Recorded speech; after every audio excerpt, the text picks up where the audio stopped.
বন্নিকে না পেয়ে সে পা বাড়ায় ছাদের দিকে।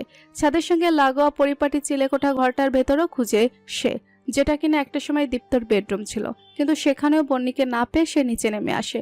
সিঁড়ি দিয়ে নামতে লিভিং রুমের সামনে বাণীর আতঙ্কিত মুখ দেখেই তার বুক মুচড়ে ওঠে। বাণী দুর্জয়কে দেখতে ভীত অশ্রু মিশ্রিত স্বরে বলে, আমার মেয়েকে পাওয়া যাচ্ছে না দুর্জয়, আমার মেয়ে কোথায়? দুর্জয় বিস্মিত চোখে সুহালা বেগমের দিকে তাকাতেই সুহালা বেগম বলে ওঠে, আমি তো এতক্ষণ ধরে বাড়ির সামনেই ছিলাম, উঠোনের গাছে পানি দিচ্ছিলাম। বন্নিকে তো বাসা থেকে বের হতে দেখিনি। আই এম শিওর বাসার ভেতরেই কোথাও আছে। মৌটুসি বলে ওঠে, আমি তো নিচতলা পোড়াটা খুঁজছিলাম, কোনোখানে নাই।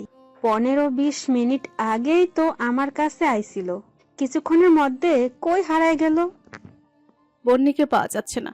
ছোট বাক্যটিতেই দুর্জয়ের শরীর ঝিমঝিম করছে, তবুও সে নিজেকে শক্ত রেখে মৌটুসির কাছে জানতে চায়, তোমার কাছে এসে কি বলেছিল? বেশি কিছু না ভাইজান, একটা কাগজ দিয়ে বলছিল ওরে নৌকা বানাই দিতাম। আমি নৌকা বানাই দিতে ওইটা নিয়ে গেছে গা। দুর্জয় কেবল 5 সেকেন্ড সময় নিল পুরো ঘটনাটা মেলাতে, আর বুঝতে পেরে সঙ্গে সঙ্গে সে ছুটে গেল রান্নাঘরের দিকে। বাণীর সোহালা বেগম আর মৌটুসি প্রথমে হতবাক হলেও পর মুহূর্তে তারাও দুর্জয়ের পিছু পিছু দৌড়ে যায়।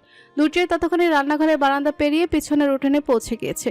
চোখের পলকে কি হলো বোঝা গেল না, তবে বারান্দা পেরিয়ে উঠোনে পা রাখতেই বাড়ি কেবল দেখলো দুর্জয় পায়ের জুতো ছেড়ে এক লাফে পুকুর পাড়ের সিঁড়ি ভেঙে সবুজ রঙা শ্যাওলা পড়া পুকুরটায় ঝাঁপ দিল।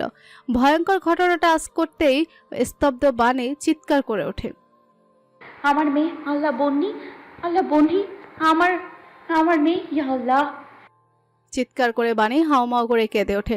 ছুটে সামনে পুকুরে গিয়ে ঝাঁপিয়ে পড়তে চায়। বিস্মিত সোহালা বেগম ও মৌটুসি তাকে চাপটে ধরে আটকায়। বাণী ছোটার জন্য ছটফট করছে। দস্তদস্তি তার শাড়ির আঁচল কাঁধ থেকে কিছুটা নিচে সরে আসে। সেদিকে তার বিন্দুমাত্র ধ্যান নেই। তার উদ্ভ্রান্ত মস্তিষ্কের সম্পূর্ণ ধ্যান সে শ্যাওলা পড়া পুকুরটার দিকে, যে পুকুরটা তার সম্পূর্ণ পৃথিবীটা গ্রাস করে নিতে ব্যাকুল। বাড়ির উম্মাদের ন্যায় কান্না বাতাসটা ভারী করে তুলেছে। অবাধ্য মনটা বারবার নিজেকে দোষারোপ করছে। দোষটা বাণীরই। মেয়েকে এক মুহূর্তের জন্য চোখের আড়াল করা উচিত হয়নি।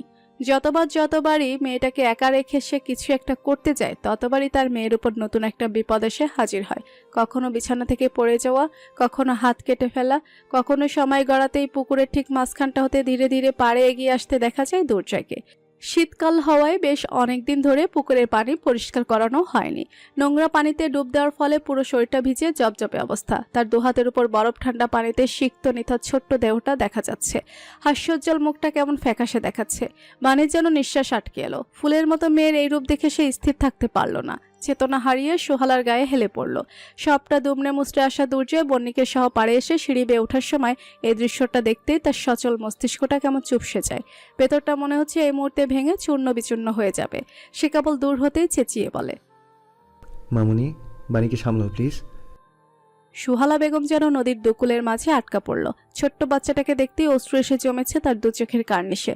মন চাচ্ছে ছুটে বাচ্চাটার কাছে যেতে, কিন্তু পুত্রবধূকে আগলে ধরে মাটিতে বসে পড়ে তিনি আর সামনে আগাননি। নিথর দেহটাকে মাটিতে সোজা করে শুয়ে দুর্জয় সবার আগে 2 আঙুল নাকের কাছে নিয়ে শ্বাস প্রশ্বাস চলাচল করছে কিনা তা পরীক্ষা করে। ক্ষীণ নিঃশ্বাসের গতি টের পেতেই দুর্জয় সবার আগে আঙুল দিয়ে মুখের ভেতর থাকা কাদামাটি বা অপদ্রব্য যতটা সম্ভব বের করে আনার চেষ্টা করে। পরপর 2 হাতের সাহায্যে বুকের বাঁ পাশে চাপ দিতে থাকে, যেন ফুসফুসটা সক্রিয় চলে। চাপ দেওয়ার মাঝেই দুর্জয় বারবার নারীর গতিবিধি মেপে দেখতে থাকে। হাত মস্তিষ্ক আপন গতিতে মেয়েকে বাঁচানোর সবটুকু চেষ্টা করলেও দুর্জয়ের ভেতরটা ধসে পড়ছে বারবার। আল্লাহ এই পরীক্ষায় কেন নিচ্ছে? তার প্রশ্নটা লাগাতার মাথায় উকি দিচ্ছে তার। প্রাথমিক চিকিৎসার ধাপটুকু দ্রুত গতিতে সম্পন্ন করে দুর্জয় গলা হাঁকিয়ে মৌটুসিকে ডাকে। ভীত মৌটুসি ত্রস্ত পায়ে এগিয়ে আসতেই দুর্জয় বন্নিকে তুলে মৌটুসির কোলে দিয়ে বলে, ওকে নিয়ে তাড়াতাড়ি আমার গাড়ির কাছে যাও, আমি আসছি, সাবধানে ধরো ওকে। ব্যস্ত গলার আদেশটুকু মাথায় নিয়ে মৌটুসি বন্নিকে কোলে নিয়ে দ্রুত ঘরের ভেতর দিকে চলে যায়।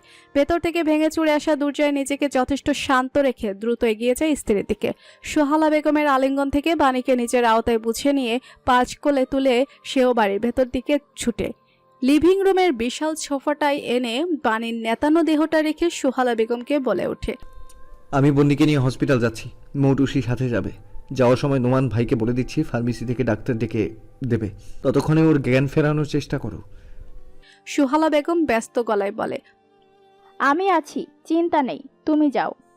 বেরিয়ে যেতে নিয়েও দুর্জয় আরেকবার ধরা গলায় বলে, ওকে একটু দেখে রেখো মামুনি।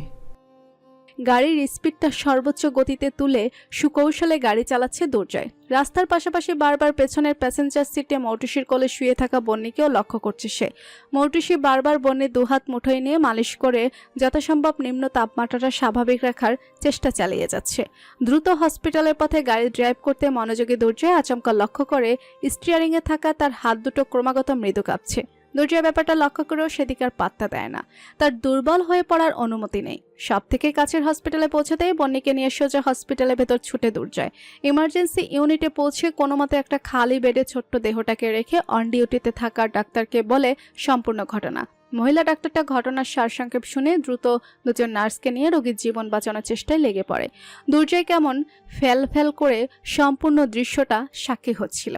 মহিলা ডাক্তারটা হাতে একটা কাঁচি নিতেই সে ঠোঁট কামড়ে ধরে নিজেকে থামায়।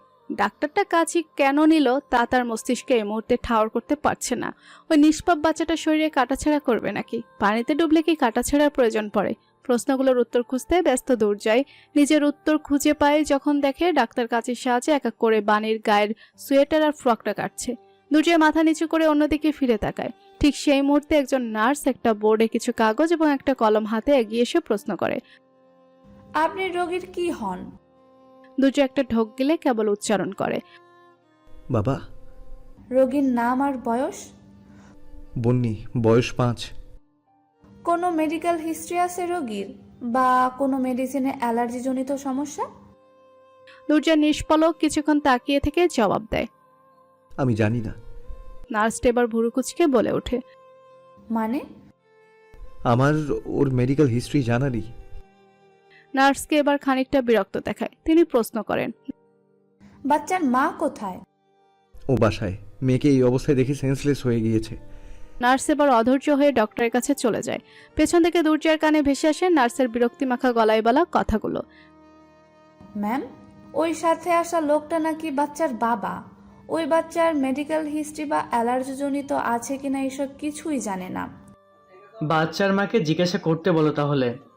ম্যাম, বলছি মা নাকি বেহুশরে ঘরে পড়ে আছে। এখন কি করবেন ম্যাম? কোনো মেডিসিনে বাচ্চার রিয়াকশন হলে, বাচ্চার কিছু একটা হলে তো দোষ আমাদের ঘাড়েই চাপবে। অথচ এমন দায়িত্বজ্ঞানহীন বাবা মায়ের কোনো দোষ হবে না। ডাক্তারকে এবার বিরক্তি মিশ্রিত গলায় বলতে শোনা গেল, বোঝো না কেন?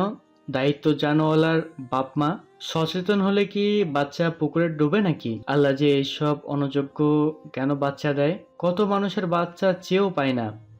বাকি কথাটা শুনতে পারে না দুর্জয়। সে নিশ্চল পায়ে ইমার্জেন্সি ইউনিট থেকে বেরিয়ে এসে একপাশে দেয়ালের সঙ্গে হেলান দিয়ে দাঁড়ায় কোনো মতে।